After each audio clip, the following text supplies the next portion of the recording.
1920 का वो दशक, जब भारतवर्ष में खिलाफत आंदोलन अपने चरम पर था और तुर्की का ऑटोमान साम्राज्य पूरे विश्व पर खलीफा का राज व भारत पर भी पैर पसारने को उतारू था। तब एक हिंदू महात्मा ने कुछ ऐसा किया जिसे करना तो दूर, उसकी कल्पना भी उस समय कोई नहीं कर सकता था। दिल्ली की जामा मस्जिद से वेदोच्चारण। कौन थे वो हिंदू महात्मा? उनका नाम था स्वामी श्रद्धानंद। स्वामी श्रद्धानंद, जिनके बचपन का नाम मुंशीराम विज था, का जन्म 22 फरवरी 1856 को जालंधर पंजाब में हुआ। एक पुलिस अधिकारी के घर जन्मे मुंशीराम घर में सबसे छोटे थे। प्राथमिक शिक्षा काशी व कानून की पढ़ाई लाहौर में करने के दौरान मुंशीराम का झुकाव एक अलहड़ युवा की ही भांति नास्तिकता की ओर हो गया। परंतु उन्हें कहां ज्ञात था कि स्वामी दयानंद सरस्वती व आर्य समाज उनके नास्तिक जीवन व निष्प्राण हो चुकी विचारधारा का मृतोत्थान करने मात्र को ही उनके जीवन में आए थे। 1879 में स्वामी दयानंद से दीक्षा व सनातनी अवलोकन मिलने के पश्चात स्वामी श्रद्धानंद ने पुनः मुड़कर नहीं देखा। ये कहना भी अनुचित न होगा कि एक सच्चा नास्तिक एक सच्चे आस्तिक में परिवर्तित हो गया था। उन दिनों अंग्रेजों द्वारा मैकॉली शिक्षा पद्धति का प्रचार प्रसार हो रहा था व गुरुकुलों को निरंतर समाप्त किया जा रहा था। अंग्रेज हिंदू सभ्यता को नष्ट करने को तत्पर थे व गुरुकुल इस मार्ग में उनका सबसे विशाल अवरोध थे। ऐसे में हिंदू सभ्यता को आवश्यकता थी एक योद्धा की, जो संस्कृति के पुनरुत्थान हेतु कार्य कर सके। इस समय स्वामी श्रद्धानंद ने वैदिक शिक्षा ग्रहण करने के उपरांत गुरुकुलों को पुनः सजीव करने की ओर कदम बढ़ाए। स्वामी जी ने 1892 में पंजाब आर्य समाज की स्थापना के उपरांत ही गुरुकुलों का भी अभिषेक प्रारंभ किया।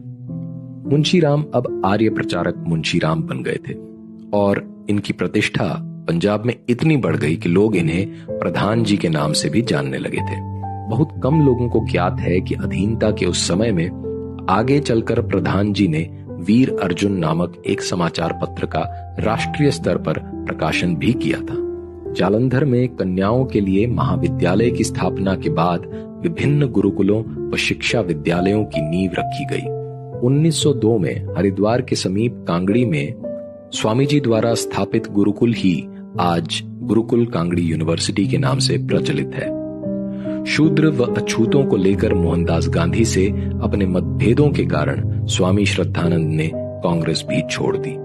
1920 में खिलाफत आंदोलन अपने चरम पर था। तुर्की से फैलती उस्मानी सल्तनत की जड़ें भारत में भूमिगत होने को अग्रसर थी। विश्व भर में खलीफा के शासन की विचारधारा भारत में भी जिहाद करने के लिए उतारू प्रतीत हो रही थी। उधर जहां एक ओर गांधी खिलाफत आंदोलन के नेतृत्व में कांग्रेसी मुस्लिम नेताओं व मौलानाओं के साथ खड़े थे, वहीं स्वामी श्रद्धानंद खिलाफत नाम की इस विपदा को लेकर अति दूरदर्शी थे और उन्होंने इससे जन्म लेने वाली इस्लामिक हिंसाओं को समय से पूर्व ही भांप लिया था। वह सभी को इसके भीषण परिणामों को लेकर सचेत भी किया था, जिन पर उस समय मुस्लिम तुष्टीकरण की राजनीति के कारण ध्यान नहीं दिया गया और वहीं आगे चलकर मोपला और केरल के अन्य नरसंहारों में परिवर्तित हुए। 1921 के कांग्रेस अहमदाबाद अधिवेशन में भी इसका प्रमाण तब मिला जब कांग्रेस के ही मुस्लिम नेताओं ने अपना शिविर एवं खलीफा सहयोगी चांद सितारे का झंडा अलग लगाया। शास्त्र शिक्षा के लिए प्रचलित स्वामी श्रद्धानंद ने अपनी शस्त्र शिक्षा का परिचय तब दिया जब 1919 में ब्रिटिश सरकार द्वारा भारतीयों पर अध्यारोपित किए गए मार्शल लॉ व राउलेट एक्ट का विरोध करते हुए उन्होंने दिल्ली कूच कर डाली। वह चांदनी चौक के चर्चित चौराहे पर अंग्रेजी सरकार की बंदूकों के समक्ष अपना वक्षस्थल कर उनकी संगीनों को झुकने पर विवश कर दिया। अंग्रेजों को दमखम दिखाने के पश्चात अब समय था 700 साल से भारत भूमि के खंड करने का स्वप्न लिए इस्लामियों का प्रतिकार करने का। इस्लाम पर आक्षेप की नींव रखते हुए स्वामी जी ने 1922 में जामा मस्जिद परिसर में वेदोच्चारण किया और किसी मस्जिद में वेद पढ़ने वाले पहले व एकमात्र हिंदू बने। अथवा वहीं से प्रोत्साहन प्रारंभ हुआ शुद्धि आंदोलन यानी तलवार की नोक पर इस्लाम कबूलवाए गए दरिद्र हिंदुओं की घर वापसी का। 1923 में आगरा शुद्धि सभा की स्थापना करने के उपरांत आगरा, भरतपुर, मथुरा के कई धर्मांतरित मुसलमानों की हिंदू धर्म में घर वापसी कराई गई। विभिन्न स्थानों पर विशाल सभाओं का आयोजन किया जाता था, जिनमें लोग बढ़ चढ़कर हिस्सा लेते व शुद्धिकरण में अपना योगदान देते थे। स्वामी श्रद्धानंद ने भारत में इस्लामी जड़ों को इतना दुर्बल कर डाला कि इस्लामी उपदेशकों को जमात स्थापित कर घर घर जाकर इस्लाम का प्रचार करने को विवश होना पड़ा। अपने 700 सालों से स्थापित वर्चस्व को इस प्रकार निर्बल होता देख इस्लामियों से रहा न गया और 23 दिसंबर 1926 को एक ऐसे ही जमाती अंश अब्दुल राशिद नामक इस्लामी कट्टरपंथी ने विचार विमर्श के बहाने मिलकर निहत्थे स्वामी श्रद्धानंद की कायरतापूर्ण हत्या कर दी।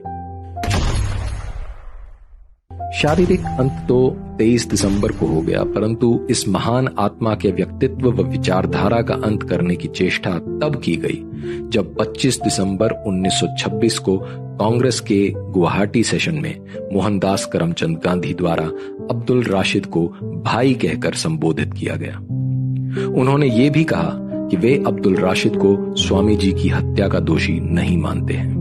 भारतीय इतिहास से हिंदू व्यक्तित्वों व महापुरुषों को मिटाने की चेष्टा कोई नई बात नहीं है और 25 दिसंबर 1926 को मोहनदास गांधी का वो कथन उसी का एक उदाहरण मात्र था। मगर यह हमारा कर्तव्य है कि हम प्रण लें और आने वाली पीढ़ियों को स्वामी श्रद्धानंद समान महापुरुषों की गाथाएं व उनके 3 शकार शुद्धि, शास्त्र एवं शस्त्र वाली विचारधाराएं सुनाएं